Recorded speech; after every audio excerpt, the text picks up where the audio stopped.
Amis voyageurs, bonjour! Nous c'est Pauline et Simon et sur cette chaîne, vous le savez, on partage des conseils de voyage en camping-car et des retours d'expérience. Si vous avez cliqué sur cette vidéo, c'est sûrement que la vie nomade commence à vous titiller ou alors qu'avec la crise sanitaire, vous vous dites que c'est sûrement la location qui va vous permettre de sauver vos vacances. On va vous partager notre expérience de location et on va vous montrer comment faire.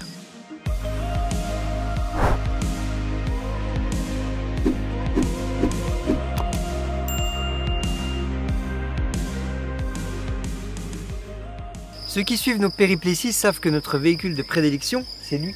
Notre petit Swingy, un Immerswing 494 avec capucine, vous le voyez, qu'on a acheté d'occasion 15 500 €.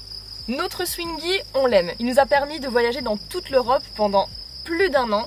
Mais c'est vrai qu'avec Simon, on a toujours été attiré par la vie en van pour plus de flexibilité. Du coup, l'année dernière, on est passé par la location. C'est pas que tu sois gros, Swingy, mais tu peux pas passer partout. Regarde, la dernière fois, sous la barre, t'as même pas voulu y aller. Ça fait longtemps qu'on se connaît. Il faut qu'on aille voir ailleurs, il faut qu'on teste d'autres choses. Il faut savoir que vous avez plusieurs solutions pour louer un camping-car, un van ou un fourgon aménagé. Vous pouvez passer par un concessionnaire, passer par une agence spécialisée. Alors l'avantage, c'est que vous aurez des modèles qui sont plus récents. Mais nous, on a choisi une autre solution qu'est la location entre particuliers. On a choisi le site Wikicampers et d'ailleurs, si ça vous intéresse, on a un code de réduction de 20 €, il est juste dans la description. Alors pourquoi nous, on est passé par la location entre particuliers? Tout simplement pour la flexibilité que ça apportait. En effet, on peut trouver n'importe quel véhicule tout près de chez soi grâce au filtre de recherche et vraiment chercher celui qui vous correspond. Ouais. Vous l'avez compris, nous, on cherchait un van à l'époque plutôt récent, hein Simon? Ouais, on voulait la crème de la crème, le VV T6. Voilà.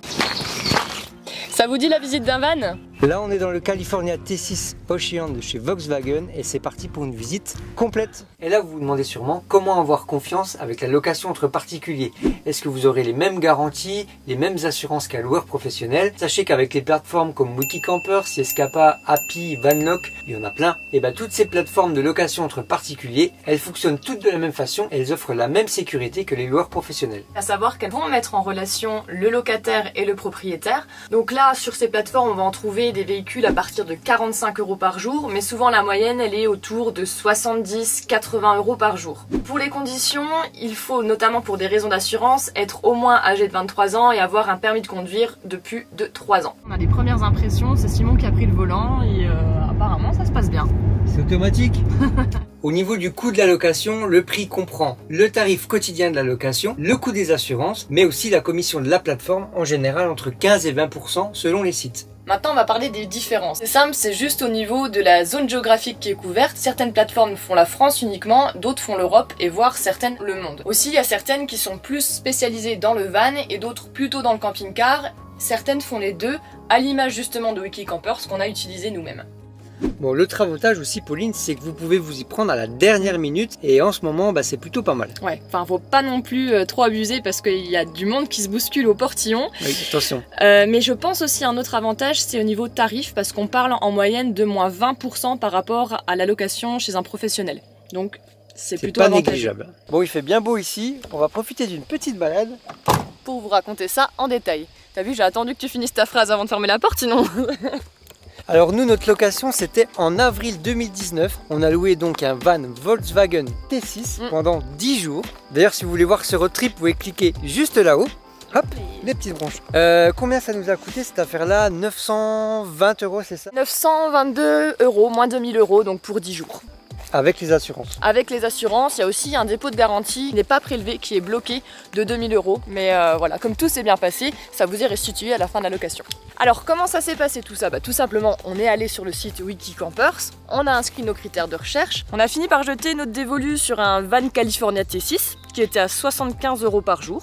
Et à partir de ce moment-là, on a dû donc créer un compte pour pouvoir contacter la propriétaire et envoyer notre demande de location. On a mentionné les dates et la durée du voyage et puis on a eu connaissance du prix du séjour. Et alors il faut que la propriétaire valide. Parce que la première fois, on avait fait une première demande et oui, les propriétaires n'ont pas validé. Tout est bon, le véhicule est réservé. Par contre, La somme n'est pas tout de suite versée. Elle sera versée au propriétaire qu'à la fin de votre location. Entre temps, la plateforme elle a vérifié nos identités, donc là c'est plutôt rassurant pour le propriétaire. Nous on a dû charger numériquement notre permis de conduire, notre carte d'identité et on a échangé avec la propriétaire via la plateforme. Et c'est à ce moment-là qu'on a dû convenir d'un rendez-vous pour la remise des clés et pour récupérer le fameux T6. Ensuite le jour J, on s'est rendu chez la propriétaire. Ça y est, nous voilà en Alsace, on vient de récupérer ce beau Calif, c'est le véhicule de Prisca. Là c'est super bien parce qu'elle a pris le temps de nous expliquer comment fonctionnait le véhicule, comment on le conduisait, comment on s'en servait. Donc là c'est un moment d'échange assez sympathique. Je suis contente de faire découvrir parce que c'est vraiment un mode de vie qui est agréable, que ce soit même pour un week-end ou pour des vacances. C'est vraiment se rapprocher de la nature.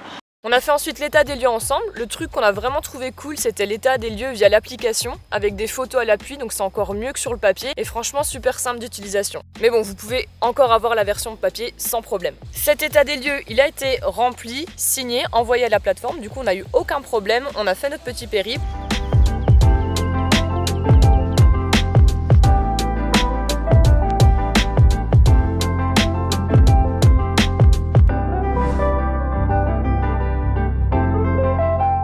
Quand on est rentré, on a naturellement remis tout le véhicule en état, on lui a fait l'aspirateur à l'intérieur, on l'a nettoyé de fond en comble. On a aussi refait le plein de carburant, comme ça la propriétaire a retrouvé son van complètement dans l'état initial. Vous qui allez louer un véhicule, vous vous demandez peut-être s'il faut louer un van ou un camping-car. Et bien nous, on a testé les deux comme vous le savez. On vous donne les avantages et les inconvénients. Vous pouvez le découvrir tout de suite en cliquant juste ici. Et puis si vous voulez voir l'épisode où on récupère justement le van chez la propriétaire, et bien c'est ici. Ah bon voyageurs! Salut!